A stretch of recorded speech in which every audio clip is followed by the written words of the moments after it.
for joining me today. I'm really glad that all of you were able to make it out and join us in the little investment community that I'm starting here. So especially for the folks I haven't actually officially met yet, even more honored to have you here. So I am Vonetta, founder of Vonetta Young Advisors. I know, very creative title, but when you sort of start a business and you're like, well, what do I call it when I'm a solopreneur? You naturally name it after yourself. So for those who don't know me personally yet, I am an investment readiness advisor working with folks who are starting their first private equity, venture capital, and real estate fund. So from folks who are sort of just figuring it out, deciding if this is what they actually want to do, to my more established folks like Brendan, who's on the call here, who have been at it for quite a while and are sort of institutionalizing themselves for their next step. And as Denise mentioned, she is my assistant, the one who keeps the lights on in my business and makes sure it's that my head is on straight. So very glad to have her here helping me out on this as well. So I wanted to, take a little time for everyone to introduce yourselves pretty briefly. Let us know, obviously we can see what your name is, but please do tell us it just in case we happen to miss it. What asset class you invest in, or if you are a service provider, what area of the business you found yourself in, where you're located. And I'm going to steal something from a friend of mine. And if you could also tell us your favorite style of potato. So I will go first. Vonetta Young. I work in private equity, venture, and real estate, so I'm the one who gets to cheat here. Located in Washington, D.C., and my favorite style of potato is good old-fashioned baked with a lot of butter and just a little bit of salt because you can't get too unhealthy. So, and feel free to pass it to the next person. I will actually pass it to my spouse who has joined us today, Rustin Brown. Thanks, Vonetta. So yes, I'm Rustin Brown. I have the honor of being married to Vonetta and seeing all the progress that she's made in just 1 year. I think sitting back and like, wow, it's been a year since we really got this thing going. And, it's great to see so many faces on this call, which is a reflection of the great work that she's been able to do and the great work she'll continue to do. So I am a debt finance partner at Kirkland & Ellis. I focus on energy and infrastructure, but have done leverage buyouts in a number at some other law firms as well. So, focus primarily on private equity financings, either in the acquisition finance space or the energy and infrastructure kind of construction or back leverage financing areas. Based in Washington, D.C., obviously. And my favorite potato is sweet potato. And my favorite of that is my dad's sweet potato souffle, because he makes a vegetable into a dessert that you can serve at Thanksgiving dinner. It's a little too sweet for me personally, but I would never tell him that to his face. Who would you like to pass it to, Rustin? I'll pass it on to Brian, so one of my colleagues at Kirkland & Ellis. So Brian. Thanks, Rustin. Can you guys hear me? I was having microphone issues. Okay, great. My name is Brian Bank. I am also with Kirkland & Ellis. As Rustin said, I'm in a role called strategy and client relations. I am not a lawyer. I spent 16 years as an institutional limited partner and then a few years as a placement agent before joining Kirkland. And I am part of the investment funds group, which is the 450 lawyer strong fund formation practice within Kirkland. It's an enormous team focused on all things related to launching a fund, launching a new entity, an emerging manager, secondary sales, end of life issues, GP-led minority sales, everything related to creating, selling, exiting a fund. I am a non-billing resource within Kirkland, so I'm a freebie.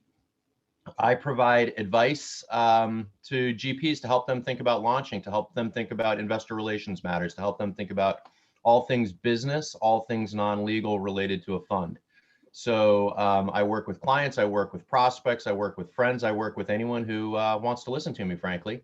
As far as my location, despite the screen in the background, that's wishful thinking. I am based in San Francisco, although I do have all my roots and family in the Washington, D.C. area as well. And I am going to throw out two potato choices. If I'm able, I'm going to go with the old-fashioned Canadian poutine. French fries with some gravy. If I'm not north of the border, I'm going to go with tater tots. Both solid choices. Although Thank I you. don't think I've had a tater tot since elementary school. Yeah, some of these comfort food restaurants are going with the the fancy schmancy tater tots. So I'll go with those. Don't feel bad, Brian. I'm a grown person that loves tater tots still as well. So we are I in the knew I'd tater like tot you, club Denise. together. I already wrote that down. I wrote that down. Tots is one of my two. Well, Oh, sorry yeah, for I being greedy, putting two down. Vonetta, when you're single in your 40s, you have tater tots every other day. So, Or when you're 50 something and just gave up, like me. I love it. Well, David, would you like to go next? Sure. Well, welcome everyone. David Acharya. I'm the managing partner of Acharya Capital Partners. Recently formed a middle market focused private equity group. I'm based here in New York City. Been working from home since March 13th. Very efficient, getting a lot of things done. The thing I really miss is the socializing aspect of living in New York. But we are lower middle market focused companies with EBITDA between $3 and $20 million. We are buy and build investors. In terms of our funding, we're known in the industry as independent sponsors, which means we raise money on a deal by deal basis. I work with a network of family offices, ultra high net worth individuals, as well as institutional forms of capital, including direct LP type investors, as well as other private equity groups. Been doing this for the better part of 2.5 decades. Really the only career I've had since my college graduation, and had the pleasure of being introduced to Vonetta by a fellow independent sponsor, and found that her blogs, her marketing materials were very helpful to me as I'm building my firm. And in terms of my favorite potato, if it wasn't for this pandemic, it would be regular fries and ketchup. But because of this pandemic and the focus on health and immunity, I've started eating sweet potato fries with ketchup. It is a great comfort food. It's a great side dish. And it's great in the sense that it replaced my 3 p.m. snack, which usually was a Starbucks coffee and maybe a slice of cake. And people don't realize, but that is 1,500 to 2,000 calories. Okay. Now that's been taken out of the equation. Not only I lost weight, but I've eaten a lot more healthier. So I wouldn't, sweet potato fries seems like a nouveau type dish. I wouldn't knock it. Try it. And welcome, everyone. Looking forward to hearing all of your stories. Thank you, David. And can I second that? I'm pretty sure, Preston, did you make sweet potato fries last night or was that the night before? Either way, he grabbed them off the pan with his bare hands. And I was like, does that mean you don't have fingerprints anymore? Because that was really weird. I worked in the restaurant industry for a very long time. So as they like to say, chef hands. So once you burn your hands off enough times, you can touch hot plates with less pain. That's pretty impressive, Rustin. Fried potatoes. I don't know, or just really sad that my brothers got me into the restaurant business when I was too young to know better. You're quite a Renaissance man if you're able to do that. If anyone on my grid commits a crime, I'll know it's Rustin because there were no fingerprints. All right, Oswaldo, would you like to go next? Yeah, of course. My name is Oswaldo Acosta. Can you hear me, guys? Well, Yes. I work for a community development financial institution, or a CDFI, which is a certified financial institution by the U.S. Treasury, and we're a nonprofit loan fund, and we also make some investments, but mainly we're lenders. So we make loans in affordable housing and small business and energy projects. Prior to this career as a CDFI leader, I was working for the World Bank. I worked for the World Bank for a few years. Prior to that, I started a company and exited from 2007 to 2011. So I'm an entrepreneur.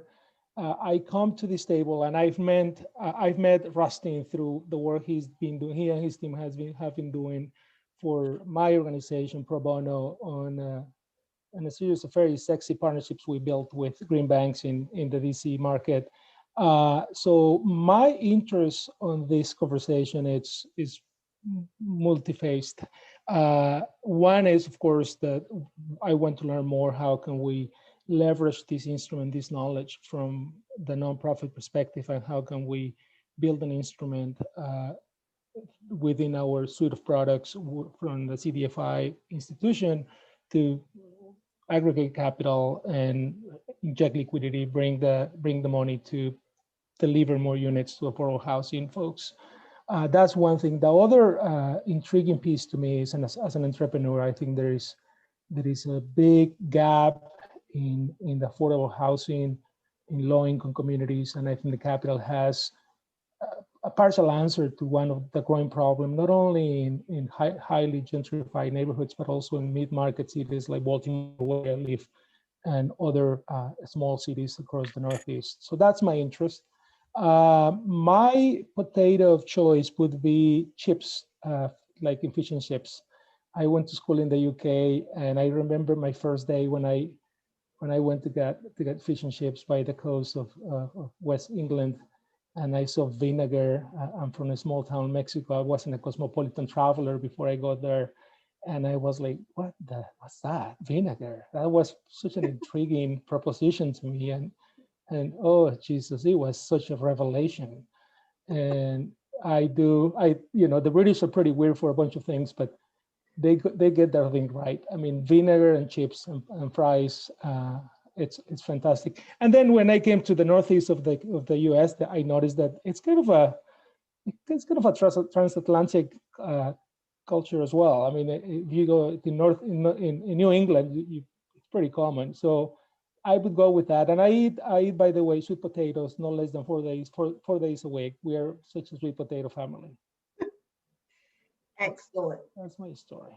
I love it. I don't think that I had quite the same revelation. And I studied abroad in the UK my junior year of college, and I was definitely more that like, okay, no, this is weird. I grew up in the South. I can't handle this. I'll take the chips with fry or with ketchup because I cannot handle this whole vinegar thing. I know I'm in a foreign country, but this is just out of hand. Yeah, it is odd. All right, Brendan, would you like to go next?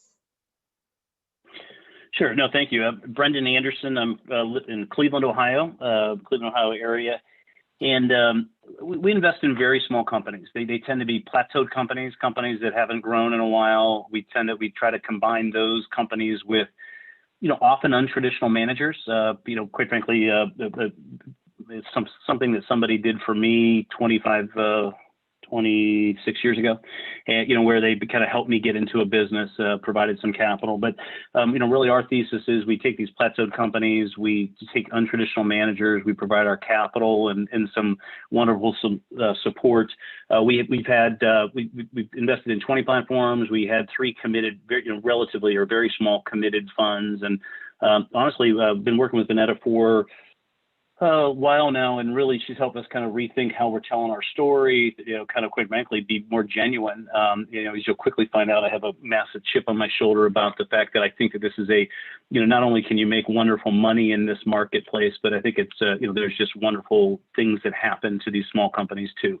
But that would take me 55 years to get through, and we wouldn't get to our agenda. Vanetta is also helping me kind of think through the SBIC process, but it's really been wonderful. We love the niche. There's nobody hanging out where we're hanging out. And we think that, by even taking this and combining a couple of these businesses, getting above 2-3 million of EBITDA, like I said, we're very extremely proud of the returns that this market can drive. Whether you can put a whole lot of money in it, another whole story. But we'll get there, right, Vonetta? If you go to my favorite place before the pandemic, they would they just bring me tater tots. My wife's offended by it, but they hold that oil and grease so much better the way it just naturally there's grooves for that sort of thing. The other thing I would say on a breakfast thing is if you have like hash browns that just are really kind of brown on all sides and they've got enough butter and all that really good stuff. It's a toss up, but those are my two favorites. I'm very hungry. Second that more. I'm not realizing we haven't had hash browns for breakfast in a little while. Russ can add that to the grocery list because. Okay, I was trying to make us healthy. No, we're not. We're doing, trying to do more sweet potatoes, fiber, yada yada. But frankly, you only live once. I don't know what else to say. All right. It's all about balance, Vonetta. Balance. Do like me and just turn into a complete pig on the weekends. That's my solution. Be healthy Monday through Friday. On the weekend, all bets are off. Not a bad deal. Not a bad deal. All right, Michael, would you like to introduce yourself? Sure. So Michael Penn, and I just have to say I'm delighted by this conversation so far. I didn't know what to expect. And we've got some potato aficionados on the call, so that's very inspiring to me. I'm impressed. So I am in the Bay Area, so West Coast, and I am founder and managing director of Health Equity Ventures. So it's a venture capital private equity fund focused on using those tools to advance health equity. And so our thesis is basically, so a lot of value to capture and unlock in underrepresented entrepreneurs, right? That's the obvious one in healthcare. But the other is that there's a lot of value to create when looking at very established companies that, established private companies that bring innovations to healthcare, but aren't looking at vulnerable populations. And so we're kind of the API to connect innovations to vulnerable populations. And I am terrible at favorite questions. I don't like to be pinned down. So I think it was Brian who mentioned poutine. And like, if there's an experience as close to heaven on earth, for me, it's eating a poutine. But I also love tater tots and hash browns. And so, I kind of love all things potatoes and fried, despite its impact on my health. I always think about I did read that there was like iron or something like that in potatoes. And I'm like, I'm just going to go with that. Every time I eat it, it's healthy, regardless of its. Just sprinkle some iron on it. Exactly. Glad to be here. Thanks. Thank you so much for being here. So I know we have Chad, Wenzel, and Bram who are not on camera. If any of you are available and would like to introduce yourselves, please do so.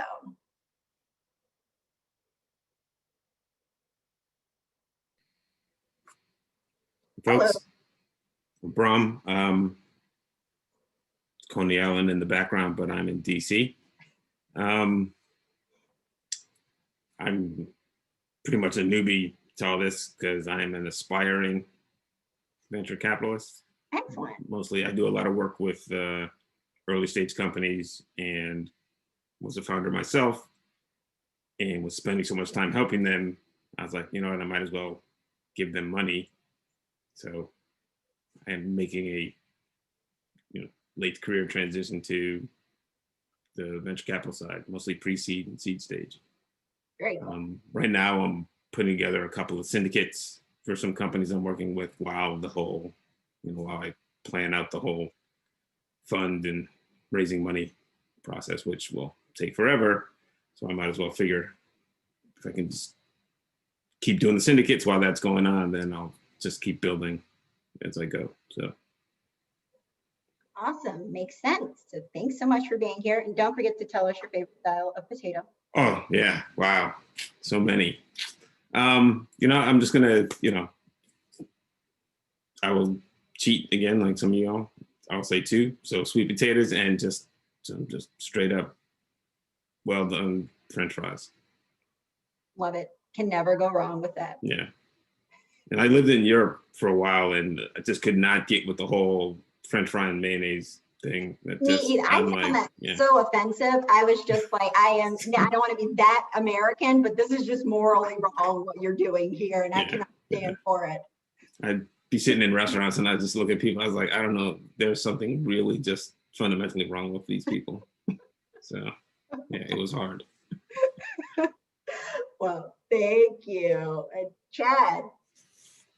Hi, good afternoon. Thanks for the invitation. So, Chad Trader, I'm based in Chicago, Illinois. I'm a co-founder and managing partner of Red Arts Capital. We're a Chicago-based private equity firm. We've been an independent sponsor for the last 6 years. We will be out in the market this year fundraising, so exciting times to come. And we're sector focused. So we invest solely in the supply chain logistics sector. We've stuck to our knitting, have completed 5 acquisitions, have pretty good returns thus far, and excited for what's to come. Awesome. Favorite potato. So sweet potato pie is by far the favorite. And then just old-fashioned mashed potatoes, so you can't go wrong there. I can't believe you're the first person of all the people on my screen who said old-fashioned mashed potatoes. We should all be ashamed of ourselves. I thought you were going to talk about the sweet potato pie because Vonetta's mom makes a heck of a sweet potato pie. She does. So good. In fact, she ate an entire one in front of us while we were having a conversation. And Russ and I were both like, is that really happening right now? Yes, my mother did in fact eat a whole pie while just talking to us. And frankly, we were both very, very impressed. All right, I think we have Wenzel, if he is there. And this might actually be him coming in. So we have him 1 second. Wenzel, are you with us?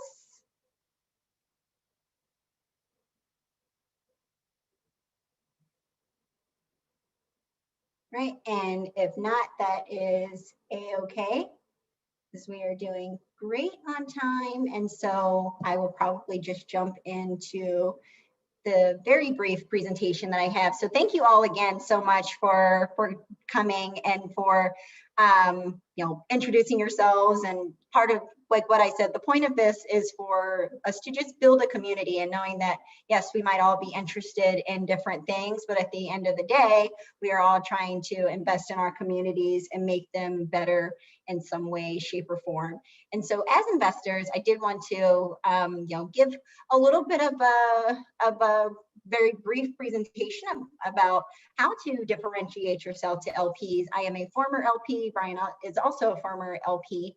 I was on the investment team at a private equity fund of funds called Abbott Capital, and I also interned at the SBIC program when I was in business school. So those were really formative experiences for me in thinking about what institutional investors are really looking for.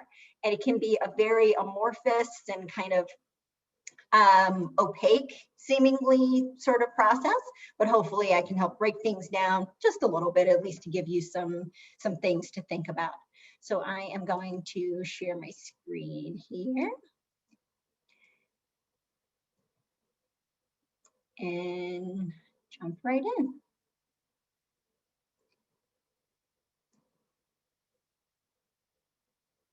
Okay, can everyone see my screen okay? Good, all right. So when you think about diverse or differentiating yourself to LPs, I think there's 2 ways of thinking about this, or at least the 2 ways that I think about it, are the obvious things and the not so obvious things. So that's how I'm going to break it down for you today. So we're going to start with the obvious.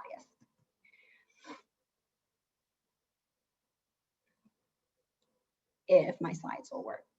So if you are two, no offense to Brendan, if you're two white men who went to Harvard, you are essentially like literally every other manager that has walked into that GP's office. So any type of gender or ethnic diversity on your team, you have already literally stood out and differentiated yourself from what the other LPs have seen. I would also say pedigree. I think there is a lot of emphasis put on, the people who have been to Harvard, Stanford, et cetera. And so IOPs are actually starting to think about what are the other skill sets that people are learning in these different places. If you've gone to, say, a state school or, frankly, anywhere that isn't Harvard or Stanford, no offense to those who went to Harvard and Stanford. Rustin and I went to Georgetown, and I've included the Albee here as my nephew was recently accepted to Auburn, and we could all lift up a prayer that he gets the scholarships that he needs to go. And I would say the final thing that folks aren't really thinking about, but I think is coming more to the forefront, is ability. Obviously, it's not something that's necessarily going to be, no one's going to be like, oh, great, let me point this out, but it is something that's different. And I think it is getting more and more important as we start to think about, society progressing and needing to make things more accommodating for folks who haven't traditionally been included in this conversation. So obviously that applies to, say, women or people of color. It also applies to folks of different abilities. As teams are getting more diverse, we're then able to serve more populations. Having a strong track record is obviously going to be another sort of very obvious differentiator. And I love that we always talk about top quartile returns. If you think about it, that's not actually possible for everyone to have top quartile returns, but that's exactly what we're all striving for. But obviously, if you have a killer track record, that's going to set you apart from your competition. And also proving that the way that you diversify your portfolio is successful also helps. And I hope you like my very clever different eggs in different baskets to represent diversification. But if you can prove that the way that you have thought about putting your portfolio together in terms of industry, in terms of company size, even in terms of geography, and actually made that successful in the way that it's reflected in your track record, also going to be a very excellent and obvious differentiator for you. And I think this one should be obvious, but maybe it isn't so much. Really owning up to your mistakes. If you had a miss, something that you thought was going to go really well and it turned out not to, like this guy who I think is very obviously drunk because he's cutting off the wrong end of the branch. Just being honest about that and saying, this is what I learned from this, because LPs are looking for that level of intellectual integrity and also self-reflection and honesty about what you will and won't do again in the future. And finally, the sort of obvious thing would be just having a really cool strategy or investment thesis. I think everyone is exhausted of Jamboffs, which means just another middle market buyout fund. And I think in terms of venture, I think if you are yet another tech fund with a SaaS focus, you're like, well, great, you and literally everyone else. So thinking about ways that you can diversify this, if you're thinking, what size companies can I look at? Since everyone is looking at business services companies with EBITDA of 5 to 15 million, maybe I can look at smaller companies, something like Brendan is doing. Or can I look at, an industry that's kind of relatively untouched? Another client of mine, Ernest Lyles, is doing digital transformation, but in the private equity space. So what opportunities are there in maybe the venture space for something like this? Because it's not been a really big conversation, especially as you have, the population getting older. Something like that is going to be more important.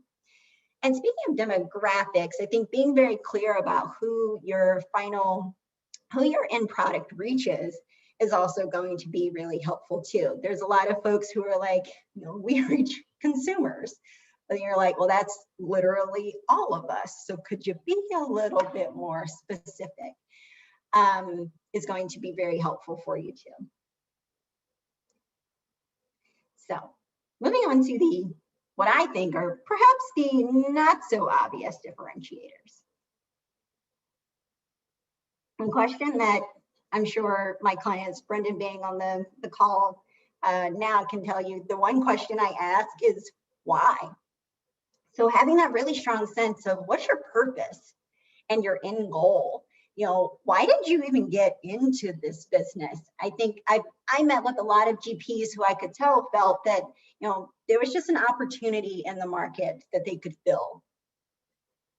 That's not a bad reason to do this, but it's also not that great of one either, because it just doesn't hold a lot of weight. You could also say, it was not a good fit, or it was a good fit for my skill set. So you and everyone else with your skill set. So the question that I encourage people to ask themselves is, what impact are you trying to make? And what does it have to do with you?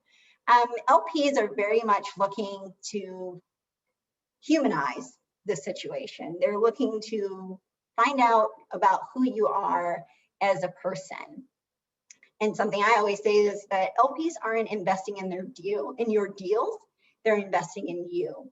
So creating a story that connects what you do to who you are makes it a lot easier for LPs to wrap their brains around.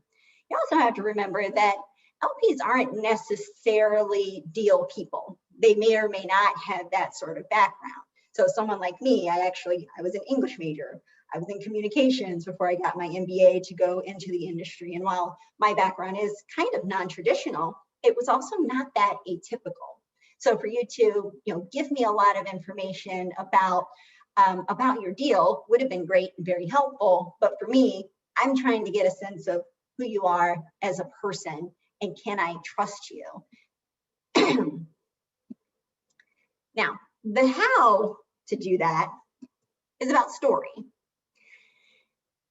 I think a lot of GPs I met would kind of come in and give it to us very straight, like using the example I used before, where lower middle market, buyout shop, business services, manufacturing between 10 and 15 million of EBITDA, or on the venture side, we're early stage SaaS play, writing checks of various size.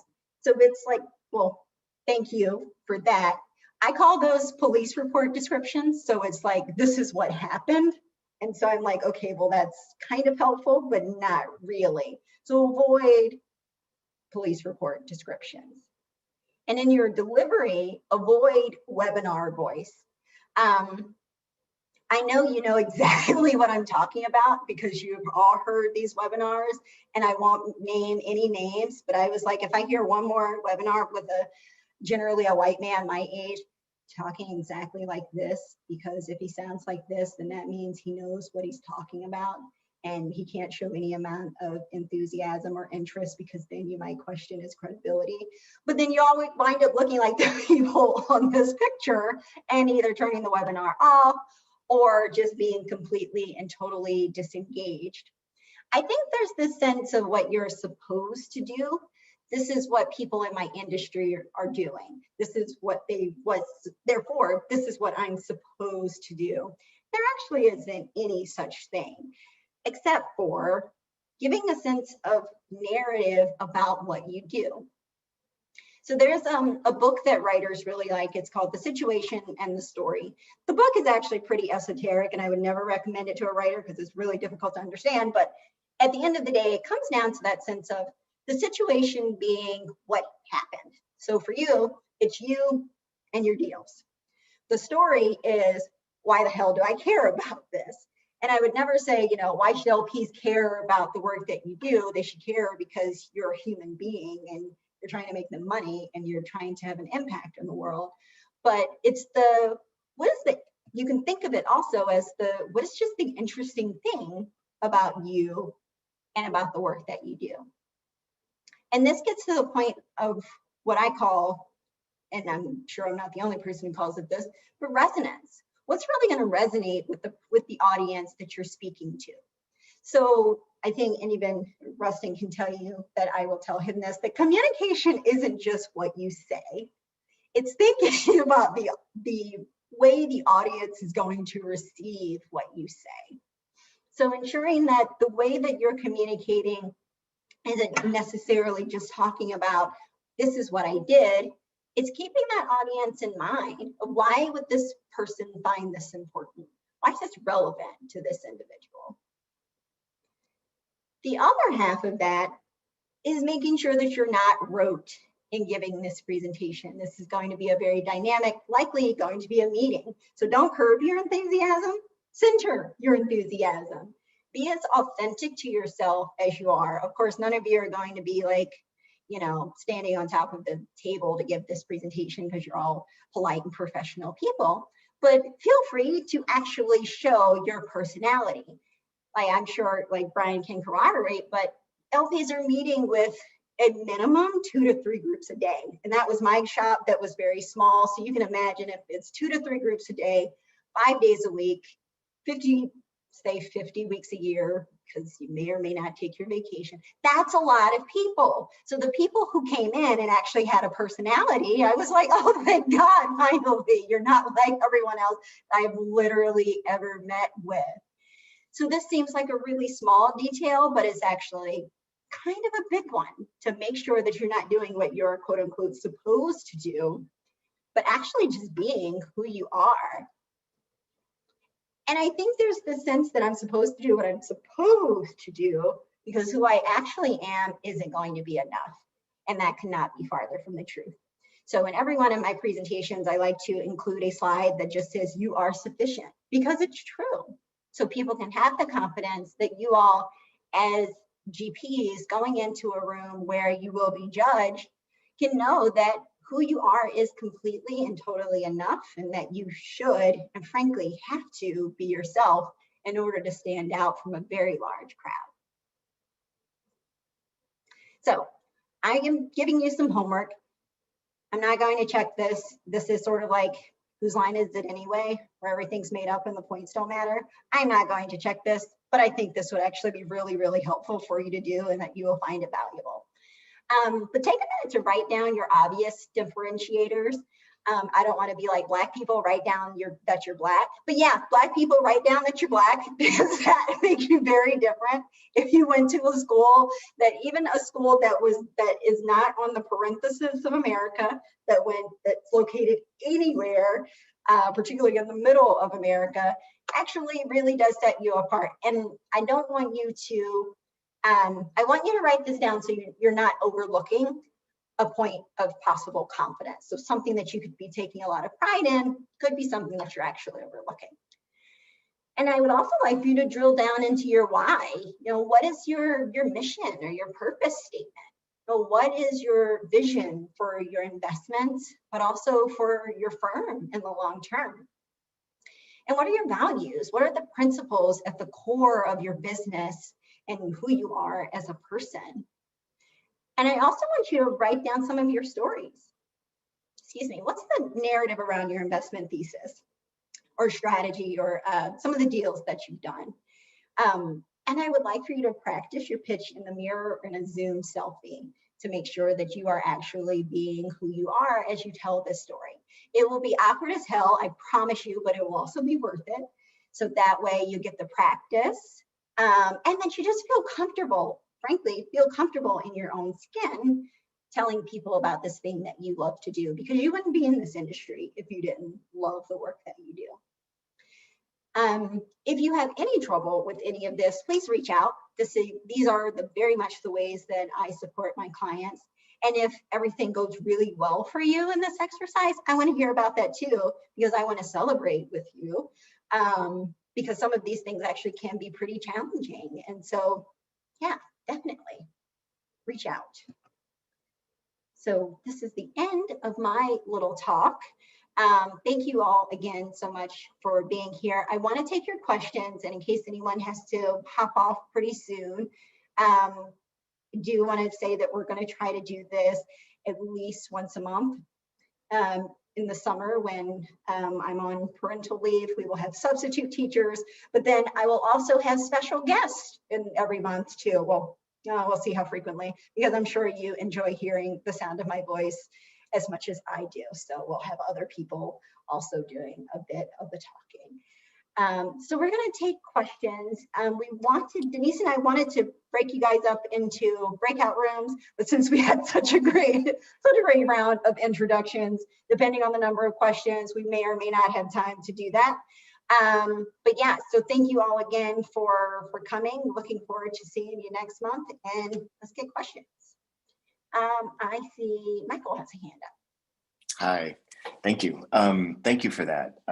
So first thing I want to say quickly is I love the slide on "you are sufficient," because I began this journey. I'm probably 6 months into kind of fundraising, and I've been very intentional about starting with sort of strategic LPs, right? So health plans and health systems, and then initiating conversations with more institutional LPs. And when I started, I felt like I wasn't sufficient. So I pulled in a more seasoned private equity manager as sort of a partner, and we kind of had this deal that we were going to do together. And what I kind of discovered over the process, right, is that LPs wanted to hear from me because I had a unique thesis. And I kind of discovered serendipitously that, oh my gosh, like I am sufficient, right? Like, not that, I don't have a long or a traditional track record, but I have a very unique and important thesis, and that's enough, right? And I have a clear sense of how I want to execute that thesis. And so anyway, I just wanted to sort of put a plug by, like, that's certainly been my experience. So that was great, and it took a lot of pressure off. So the specific question is around your suite of services, right? So clearly you can help people tell the story, but can you talk about your other services and then how you structure them? What's the cost and that kind of stuff? Yeah, so my services tend to be in 3 buckets. And some clients like Brendan kind of wind up touching all 3 of them in some way, shape, or form. So the first I'd say is due diligence preparation. So I do kind of a full suite of checking out who you are and looking at your track record and saying, okay, well, here are some of the things that I think LPs might nag at, just so you're prepared for it before you get into the room. Yeah. The second thing is, well, frankly, strategic planning. And building out your operational infrastructure. So, you've determined to raise a certain amount of money. Do you actually have the capacity to raise that amount of money? And this can range from being very sort of high level, just developing the plan with you for you to execute on your own, or like Brendan, I've actually worked pretty much on kind of on the ground with them and helping them execute this. Even down to reviewing their job descriptions if they're looking for an analyst and that sort of thing. So making sure that they have all the things that they need to execute the vision that they've set out for themselves. And that last piece is the messaging and storytelling. And it all does wind up focusing on kind of exactly what I said is, who are you as a person? What kind of deals are you doing? Build me a bridge between those 2 things and ensure that you're doing that effectively in all of your marketing materials. So again, I can do a plan for that, or as I do with one of my clients, make sure that I'm doing some of the actual writing and creating of those documents. So it winds up being a bit more of a collaborative process. Pricing definitely varies based on if we're just creating the plan or if I'm sort of walking alongside you as you execute that, or if I'm executing it with you. So we can definitely talk about that depending on what it is that you need. Okay, thank you. Absolutely. Yeah, and I'll chime in a little bit. It's fun. I literally met Vonetta by LinkedIn, reached out maybe a year ago or so, and I didn't really know what I was in for. But I think what I had a way of telling our story that I was trying to jam into a private equity box, and there's just very few people that, if you look at the people that are kind of open to our style of investing, it's just not that many people, and or that we found. And so I think what we started off kind of helping tell the story. I think Vonetta's gotten involved in everything from we were having trouble hiring people we'd put an ad in the paper and there'd be 400 people would apply to be an analyst, and they all looked like me. And Vonetta helped us kind of go through that, interview some of the people, try to figure out sort of things. And I got to tell you, the light is, again, Vonetta's like, it's not that on, but for me, it feels like it's on. But I mean, it really is. I mean, literally, I can go through the zillion different things we've learned, but I think it's never happens as fast as you want it to. But we literally have gone from kind of just getting our message down to gaining the confidence to just tell people exactly who we are, and that's been fantastic. To I think we've got a and we're telling stories. I mean, it's I think every single person has a story, and it's been fun. I mean, it's not happening as fast as we always like it to, but it's been fun. That's been good. I mean, that's not on you, Vonetta. That's on us. But anyhow. Yeah, and I think it speaks to just the complexity of the process. And I think a lot of folks tend to think that it's going to be really easy, and it is, but it can be more time consuming, just in the sense of having to be really, really thoughtful. And it sometimes just comes down to, oh, okay, I didn't quite realize it was going to take that long to really flesh this story out and make sure that I'm telling it in a really, really compelling way. So it's all a part of the process, I promise. But I have a question just around, I'm sorry, go ahead. Somebody else has one. Brendan, go ahead, since you already had the mic. Well, and again, this is one more of, I feel like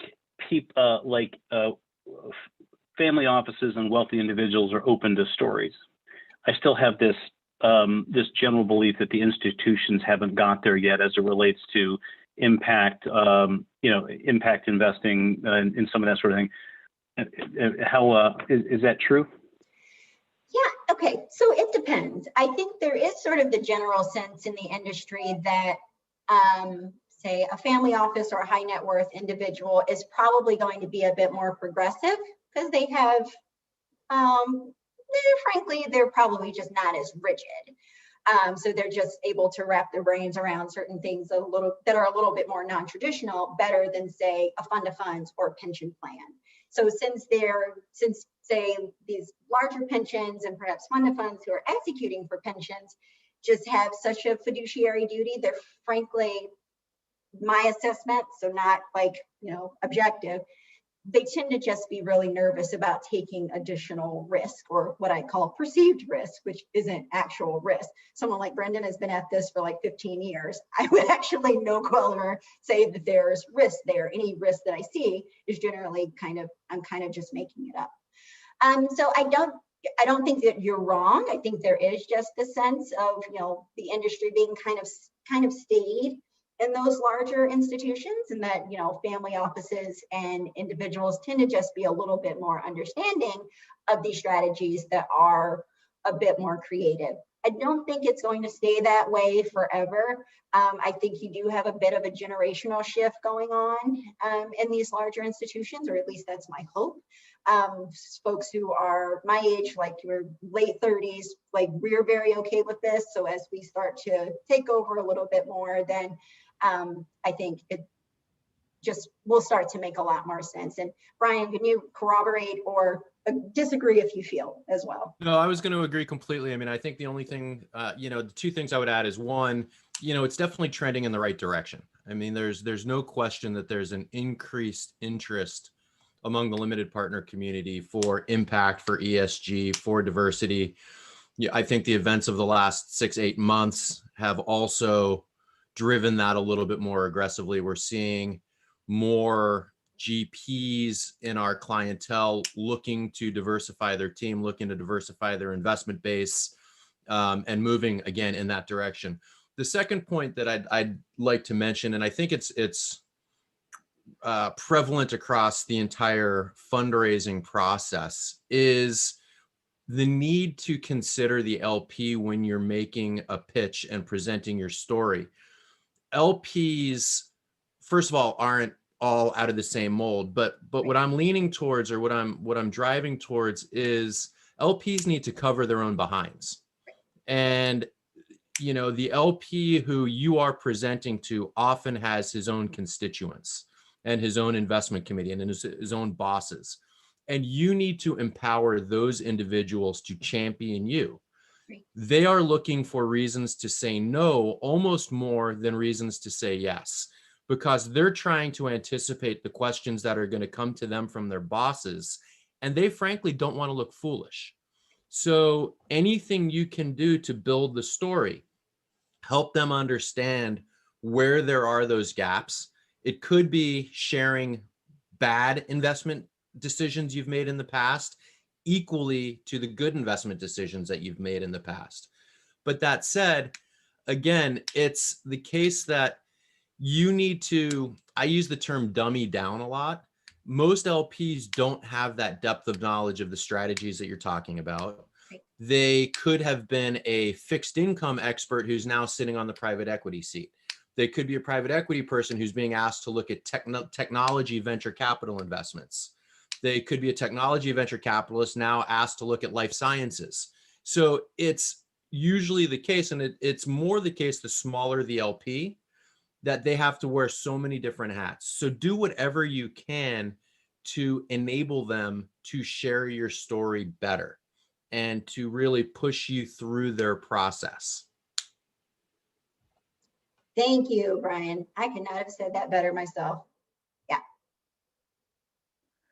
Yeah, and I'll just add one last thing before, David, that you can ask your question. I think, you know, institutions, you know, they're institutions for that reason, right? They built up rules and compliance regulations, and those things take a long time to be changed, because to change them, you have to go through all the rules to change them. And I think, you know, the larger the institutions, the more complexities there will be, and the more kind of people that you have to go through. Whereas a family office, you know, it might just be one person, their credit committee or their investment committee could be one or two people who is, you know, just the senior person who made all the money to create the foundation in the first place. And so I think that's one thing that we're seeing. But, you know, even in my work, you know, even at Kirkland, you know, we've, due to client pressure, have started an ESG task force.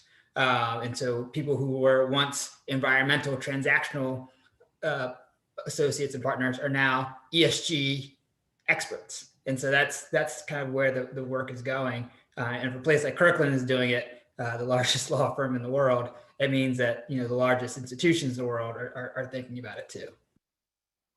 Yeah, I think just to add to what Brian and Rustin said, I'll quote a friend of mine who works for an academic endowment for my former university. He'll say, "David, I'll never ever get fired for giving money to Henry Kravis or Steve Schwartzman." He's absolutely right. He's absolutely right.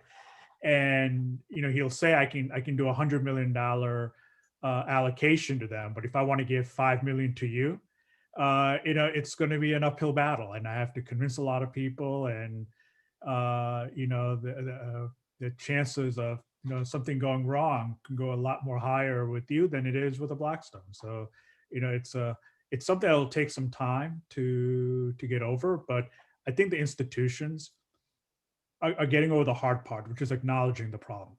Exactly. Right? And you're starting to see that, for example, I think buyouts earlier, late last week, or maybe yesterday, where one of the big California pension funds, one of their investment community members wants now more analytics around diversity, not just at the GP level, but also at the portfolio company level. And that's really taking it down quite a bit. Okay. But the question I have for everyone is, as I started my firm, one of the things that that was a little bit of a surprise to me was having the right fund administrator, or let's just call it, you know, as an independent sponsor, you know, an administrator for each deal, as each company is treated as a separate fund. Is there a service out there that you think a first-time fund investor has not really thought about? and I just leave it out there. I think early on, Brian, you used a phrase that I've never heard before, which is Kirkland and Ellis and non-billable. Okay, and Kirkland's a great firm. I just haven't heard those two words before in this same sentence. But the thing I learned was getting the right fund administrator. Particularly, with an independent sponsor, the big SSCs and those groups, they're making the assumption you're raising $100 million and higher, and they charge you with that. But, I've dealt with groups that, quite frankly, are extremely reasonable. And I found that to be an extremely valuable resource, because I will tell you, for the first platform company we tried to do the administration ourselves.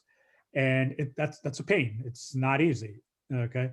And, we're investment professionals. We're not necessarily very strong at that part of the business. But is there any other service out there that the first-time managers, or even at a that the first-time managers should be thinking about, and they're not?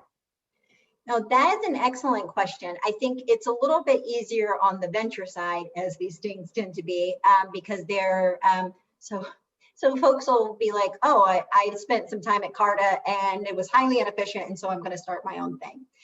Ben Doran, from formerly of Carta, did exactly that with starting a company called Pass-Through. So on the private equity side, I found it's actually still kind of stayed, and I'm actually looking at my list of folks I know well here, that there are ones that I don't know if there's just the assumption that if you're in private equity, you can definitely afford this. But one that I think is one of the best in the industry is Gen 2 Fund Services.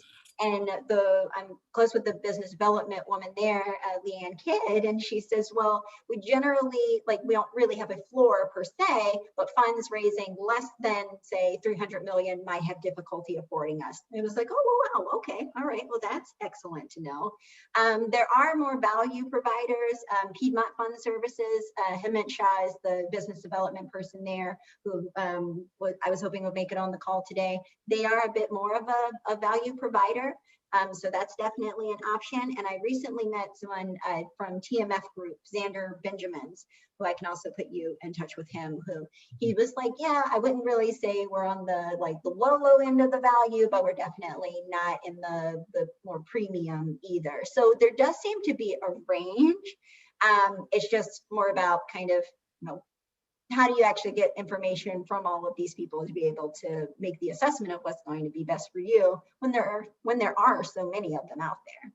Got it. Yeah, I mean, I I'll jump think in the on fund the legal front from the expensive Kirkland Ellis perspective as well. The legal services are valuable, and particularly for people just getting started, it can be a huge uphill battle looking at, what I charge per hour. I get nervous every time I look at my billable rate and say, wow, am I really worth that much? But places like Kirkland, we have, kind of our set fees, and, and they're meant for the KKRs and Blackstones of the world. But we also recognize that there's future KKRs and Blackstones of the world that we want to get in touch with and build relationships with. And so, Kirkland can be more creative. We're not going to give it away for free, but there's fixed rate options, or there's, dead deal fees, or other options that are available, that if you have the right contact within the firm and say, hey, I'm next, and you tell your story the same way that you would tell an LP your story as to why you're next, then places like Kirkland will say, okay, it's maybe worth the risk to give you some of our off-the-shelf stuff, because it's not even that big of a risk. Like Kirkland we do 50% or more of all investment fund formation in the world. So we have a ton of stuff off the rack that we can provide and tailor it to what you need to be tailored at your level, because you don't need what's in Blackstone or KKR's deck, but you need, what Brian could tell you, the 90% solution that we have. Yeah, that's right. I mean, I think I would add a couple of things. First of all, on the fund administration side, David, if you want other smaller names, I'm happy to give you a few as well. There's some other groups. The smaller, the better frankly, for your situation as a fundless sponsor, or for a smaller sized fund. Per Rustin's point, we try to align ourselves with our clients as much as we possibly can. On the fund formation side, we generally don't, really bill until after the fund has had a close. We obviously keep track, we charge, but we don't look for those fees until the fund has been charged. If you were asking more in general, though, with regards to other sources of information and advice as you're launching or as you're thinking about fundraising, one bit of advice I give our clients a lot is reach out to placement agents. Placement agents are a great source of free information. If you're looking to bounce an idea, if you're thinking about a strategy, if you're thinking about, how to position your fund or your strategy or your story, they are, just having a call with them doesn't mean you're looking to hire them. And in fact, they are the more selective party in the dating game, if you will. They only can choose a handful of clients at any given time, and they talk to, hundreds of different GPs a year for that selection of maybe 8 to 10. So I absolutely advise anyone to put together a list of 5 or 6 placement agents, more depending on what your strategy is, what your location is, and what your target is, and just have the conversation. Here's my deck. Here's my story. Here's who I am. Am I on the right track? Am I crazy? Should I go back to doing what I'm doing? Should I change strategies? They will not be shy. And if you're looking for names, talk to Vonetta, talk to me, talk to Rustin. There's 30 placement agents out there that are institutional caliber, if not more. And they're a freebie. They're a really good use of your time. Great, thank you. Awesome. Well, this was fantastic. We've gone over time a little bit, but this has been so wonderful. Thank you all again so much for being here. I hope you got a lot of value out of it. I had fun, so if nothing else matters, I enjoyed myself. And so I just appreciate your time, and definitely please do reach out if you have any questions. I'll be sure to send you a follow-up email, and you'll also get the recording of this in case you want to relive the joy that we have just experienced over the last hour and 7 minutes. But Potato joy.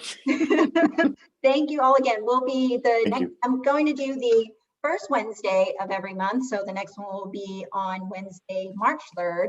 And I'm also thinking about adjusting the time back maybe a half hour or so to be more accommodating of the folks on the West Coast. So thank you, Michael, for joining us for what is actually quite early. And I apologize for my East Coast snobbery for not thinking about that before. No worries, no worries. Thank you so much. Awesome. Have a good day. Thank you. Have a great day, everyone, and we'll see you again soon. Thank you. Thank you. Thanks.